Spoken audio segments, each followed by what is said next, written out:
Alright, it's almost been officially 2 years since Conor McGregor's last showing in the octagon, where he lost via technical knockout, doctor stoppage. Since then, UFC fans around the world have been waiting for Mystic Mac to make his long-awaited return. Once Conor McGregor and Michael Chandler got announced as the coaches for this season of The Ultimate Fighter, it seemed like his return was right around the corner. But now, the deadline for Conor to enter the USADA pool for a fight in December has already come and gone, and it's left everyone to ask when and if Conor's ever gonna return to the octagon. And in this video, I'll be answering just that. Let's get into it.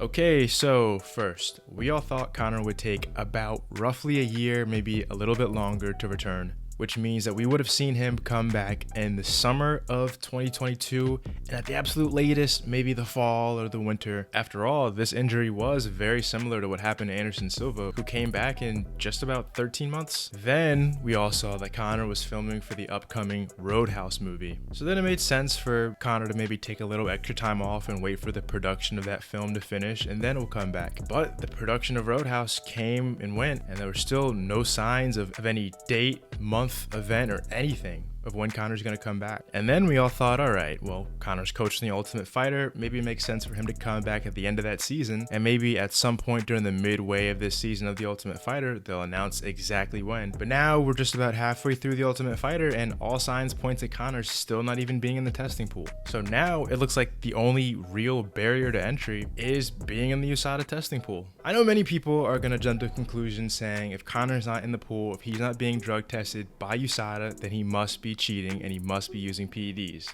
But I think there's a major point that everyone's overlooking. A guy like Conor, with a net worth of hundreds and hundreds of millions of dollars, if he wanted to do PEDs, he's not gonna buy something off of some guy at his gym or order something off the black market. A guy like him could afford to have a chemist, hell, a team of chemists, making sure that they can create compounds specific to his body, compounds that realistically have never been seen before, so the drug tests won't even pick them up since they don't even know what to look for. If you've ever seen the documentary Icarus, it goes deeply in depth to the entire process of how a lot of high-level athletes are cheating drug tests exactly like USADA. Bottom line, if Conor really wanted to cheat and get away with it, he probably could, or at least he has the money to, and not to mention the fact that he is the UFC's biggest cash cow, the biggest cash cow in the history of the UFC. They don't stand to gain anything from charging him with PED use. If anything, they're the ones that are going to also lose money in the long run. The UFC would hate to damage their own product like that. I think the real issue here might be a little bit more simple. Now, I want to preface and say that this is purely speculation, but I think there's a good chance that Conor's leg is just not healing that well.